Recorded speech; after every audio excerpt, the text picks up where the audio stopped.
Meron tayong near poor. Ang problema sa atin is yung near poor, hindi talaga nabibigyan ng tulong just because yung hindi ka bumaba sa poverty threshold, nandun ka sa taas ng poverty threshold, but you are very vulnerable. Ibig sabihin, nagkasakit ka lang ng kaunti, ang anak mo nagkasakit. Yun na, talagang bumaba ka na kaagad sa poverty threshold. Ang problema, classified ka as non-poor. So, they're very happy nung sila ay napansin. Thank you very much, Dswd, for being so responsive. Tuwing kami po ay nangangailangan, napakabilis ng pag-respond ninyo. At hindi lang si Secretary, kundi si RD, basta lahat po kayo, napaka-responsive. And at the same time, sa staff na naka-assign po sa amin, bilib po ako sa kanila. Any day, kahit anong oras, mapalinggo, mapa-alas 5 ng gabi, gabi, wala po silang reklamo. Bilib po ako, ano pong pinapakain nyo sa kanila, hindi ko alam. But thank you very much for diba? I don't know what it is, pero ibang klaseng mga empleyado ang taga-Dswd. Mabuhay po kayo. Okay po, so kami po ni Tita Mila, pareho po kaming advocacy, which is ang social pension ng ating seniors. So actually, medyo pareho kaming ng tanong. So when we had the TWG meeting for the Universal Social Pension Bill, resource person namin ang commission. And parang, well, at that time, I think it was around January, ang nakuha namin na information from the Dswd staff is na-download na daw ang funds. That was around January. So ang understanding ko is it was for the first semester. So I suppose, siguro mali ang intindi ko. So, start of the year, tama ba na na-download na ang funds for the first 6 months? Or how does it go? Or for the first quarter? Madam Chair, just to clarify, download, then we gave it to the LGU. Madam Chair, as long as wala ng accountability yung LGU, kasi minsan that's another source of bottleneck, di ba? Pag may unliquidated siya, hindi kami makatop up. So, sa region. No, the money will be, Dswd will be given sa region, nandiyan yan. Yes, okay. So just explain to us like the process. Yes. So, at the start of the year, we download to the regions. They have their monthly disbursement plans. So, kasama yan, bahagi yan ng MDP nila. So, these are things that like clockwork, bibigay namin sa kanila. Sila naman, they're tasked to now download further to the LGUs para mas mapabilis yung payout. It used to be 6 months. Yun yung sinasabi ko ni Congressman Magsaysay na it's a bit too long. So, recently, we've turned it into quarterly or bi-monthly. Now, Madam Chair, I forgot to respond to the Congresswoman Magsaysay. Minsan nahihirapan kami download kasi may unliquidated yung LGU. So nasa stock sa amin at magiging bahagi siya ng regular payout namin. So magpe-payout na kami ng AX, magpe-payout na kami ng AKAP, magpe-payout na kami ng social pension. So medyo doon rin tumatagal. So we were really hoping na our LGU partners liquidate properly. Okay, so dito sa report natin na 57.97% obligated, what does this mean? That's been downloaded to the LGUs na at this point in time. Ibig sabihin yung kalahati ng 57 is around 60% of the budget na-obligate na yan, na-download na or na-payout na. Kasi when we turn it over to the LGU, that's already obligated. Whether it's disbursed or not is another question. Yes, okay, so that's the problem. That's our problem. So, as far as you're concerned, monitor nyo lang yung kung whether or not pinapayout na ng LGU. So, minsan, may delay on the part of the LGU. Correct, Madam Chair. So, meron ba tayong ginagawa para mapabilis ang payout ng LGU? But so, gawin? First things first, hindi sila matatap off, which is also becoming a problem. Hindi na siya makakatanggap ng panibagong replenishment, so to speak. So, kumbaga, the constituents will demand from them. That's one of those self-checking mechanisms. The resident COAs will have to call their attention kasi it's sitting probably in their account and hindi dispersed. So, pang end of the year, tatanungin ano to? Yes, probably held in a trust fund somewhere there. Three, of course, our regional directors will really have to make the calls, the visits, the follow-ups. Yes, but minsan kasi nagiging discretionary on the part of the LGU depending on their situation. I don't want to make any conclusions, but obviously it depends on what suits a particular LGU. So Hindi ba maganda kung DSWD na lang diretso ang magbayad? Madam Chair, in some cases, pag hindi talaga na nag-liquidate, we take the initiative to do so. But it will again boil down to the hundreds of things that's in the plate of our limited SDOs. But we do it in some cases. No, like itong sinasabi po ninyo na e-wallets.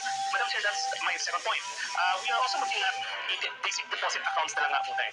But in our focus group discussions, and I don't want to be generalizing, some of our senior respondents were saying, one, hindi kami marunong gumamit yan. Gusto namin cash.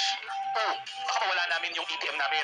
Three, utos namin sa iba, baka kaltasan yun kasi they'll probably make utos sa ibang tao to withdraw. We haven't ruled that out. It's something that's on the table right now that we're studying kasi it will make our lives easier pag direct deposit, direct credit in batches, like what we do with the 4Ps. It's something that's in the horizon but we're studying it carefully kung makakabuti sa ating mga seniors or makakasama. Kasi in my particular case, I've done so many chats with mga seniors sa Valenzuela. They always tell me, iba kasi pagka na-cash namin hawak, kami may control, pero pag ATM, minsan hindi namin makita yung machine.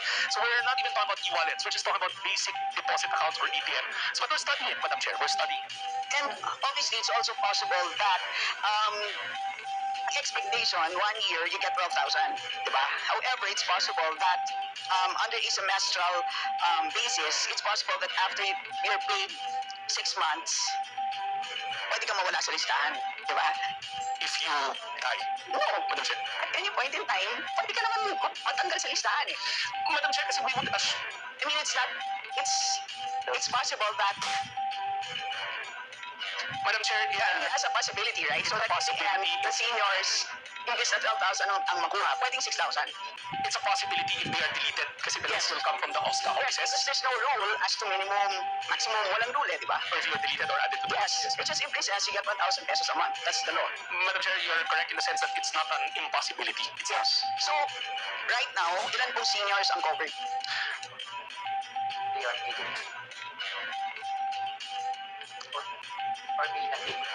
million. Madam Chair, ito yung medyo tricky in the sense na kasi di ba pag may namatay sa kita tapos pinalitan siya, the targets will be bigger. Right now, there's 3.905063 indigent citizens that have been provided social pension. That's 95.59. Yan yung first time, yung first set. But like you said, baka come end of the year, mas malaki to kasi biglang nag-iba yung individual na nakatanggap in the middle of the year.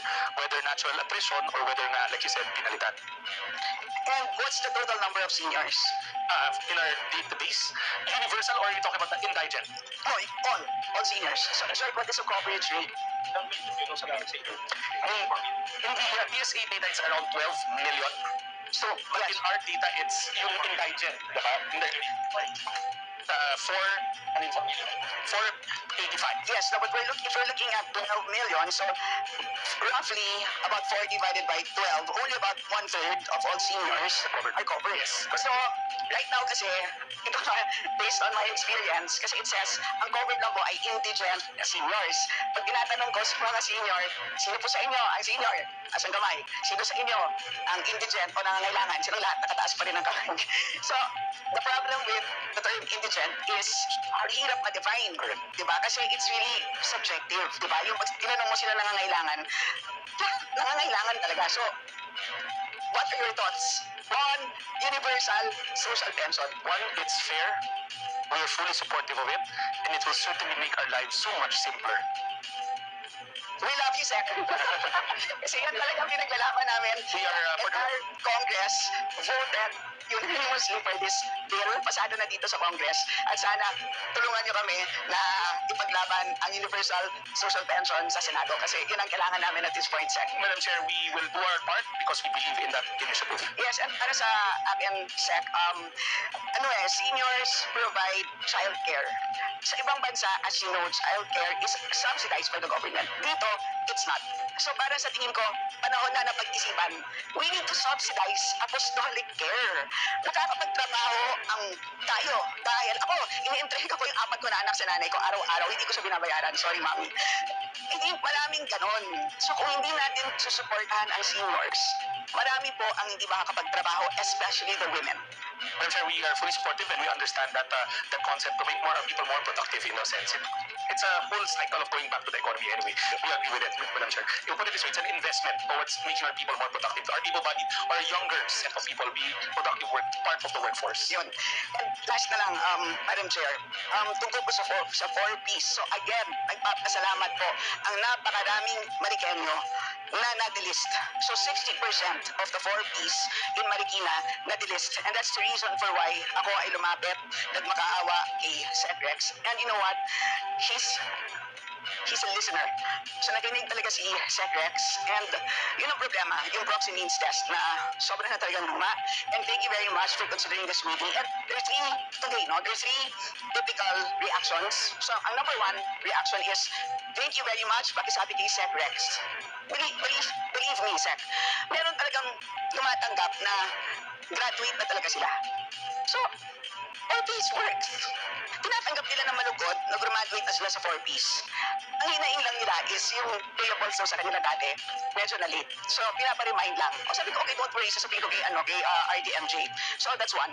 But number two, meron pa rin talaga na yung na-delist at sinasabi nila, mahirap pa rin kami. So, pag tinatanong ko, bakit sa tingin ninyo ay base sa Dswd, bakit parang tila na classify kayo as hindi na poor? Nagdagdag pa kayo ng palapag sa bahay ninyo. And sabi nila yes. Pero again, Sec, I'm sure ikaw ay taga Venezuela, prone to baha, katulad namin sa Marikina.